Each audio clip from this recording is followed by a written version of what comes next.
साल 2021 में रिकॉर्ड स्तर पर सरसों का भाव 7,000 रुपये क्विंटल का स्तर छू सकता है।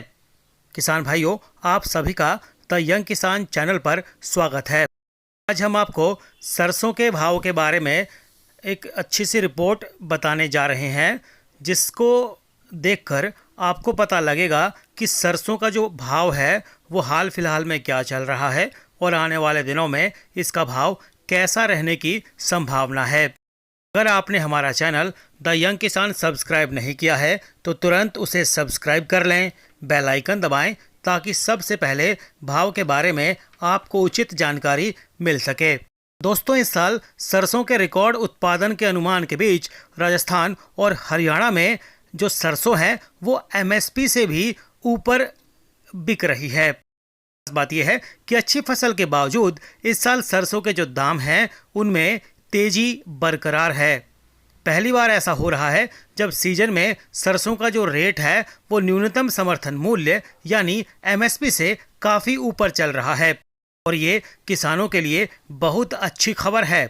इसी वजह से जो किसान हैं वो सरकार की जगह इस फसल को अब व्यापारियों को बेचना ज़्यादा प्रेफर कर रहे हैं। राष्ट्रीय कृषि बाजार यानी ई-नैम ऑनलाइन मंडी के मुताबिक 25 मार्च को सरसों का जो भाव है वो राजस्थान की चाकसू मंडी में 6,781 रुपये पर था, जो अपने आप में एक रिकॉर्ड है दोस्तों। और वहीं अगर मैं भरतपुर की मंडी के रेट आपको बताऊं तो इस मंडी का जो रेट है वो औसत 5,500 रुपये क्विंटल पर चल रहा है, जबकि सरसों का जो एमएसपी है वो सरकार ने 4,650 रुपये क्विंटल तय किया है। राजस्थान से सटे हरियाणा का भी कुछ सरसों के लिहाज से ऐसा ही हाल चल रहा है। खास बात यह है कि 1 अप्रैल से हरियाणा में सरसों और गेहूं की खरीद होनी है और इससे पहले ही जो वहां के व्यापारी हैं उन्होंने 5,000 रुपये क्विंटल के स्तर पर किसानों के घर से सरसों को खरीद लिया है और इस वजह से इस बार सरकारी खरीद कम होने का अनुमान जताया जा रहा है। Mustard oil producer association of India के मुताबिक भरतपुर की मंडियों में पिछले सीजन की सरसों जनवरी में 6,200 रुपये क्विंटल तक के रेट पर बिकी थी, क्योंकि 2020 में सीजन में 3,800 रुपये तक का रेट था और इस बार 1,700 रुपये ऊंचे इसके दाम बोले जा रहे हैं, यानी 5,500 रुपये क्विंटल पर सरसों की खरीदारी हो रही है। किसानों ने सरसों का इससे पहले इतना ज़्यादा रेट कभी देखा नहीं। इससे किसानों का ही भला हो रहा है, क्योंकि एमएसपी से उनको ज़्यादा ही दाम मिल रहा है, इससे उनकी आमदनी और बढ़ रही है।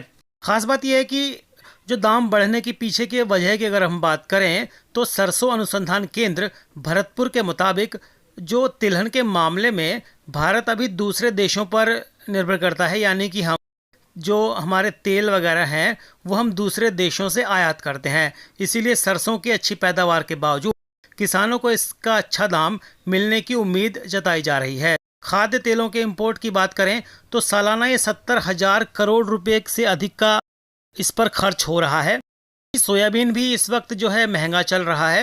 इस वजह से रिफाइंड बनाने वाली जो मिलें हैं वो रिफाइंड के लिए सरसों की खरीदारी अभी कर रही हैं, जिससे इसकी मांग तेज है और भाव में बढ़ोतरी देखने को मिल रही है। खास बात यह है कि इंटरनेशनल मार्केट में भारत के मुकाबले ज़्यादा तेजी है, इसीलिए भी किसानों को जो सरसों है उसका अच्छा दाम मिल रहा है, क्योंकि सरसों को जो निर्यात करने के लिए यहाँ से खरीदा जा रहा है मंडियों से। मंडियों के कुछ जानकार मान रहे हैं कि आने वाले दिनों में सरसों के जो भाव हैं वो 7,000 रुपये क्विंटल का स्तर छू सकते हैं। ऐसे में जिन किसान भाइयों के पास सरसों है वो अभी कुछ दिनों में जब भाव और ऊंचे होंगे तो मंडियों में अपनी सरसों को निकाल सकते हैं, बिकवाली कर सकते हैं, ताकि अच्छा मुनाफा वो कमा पाएँ, जिससे उनकी आमदनी बढ़ सके। सरसों की ये रिपोर्ट आपको कैसी लगी हमें कमेंट बॉक्स में कमेंट करके ज़रूर बताइएगा। ज़्यादा जानकारी के लिए द यंग किसान चैनल को सब्सक्राइब करना बिल्कुल भी नहीं भूलें, बेल आइकन दबाएं ताकि सबसे पहले भाव के बारे में जानकारी आप तक पहुंचे।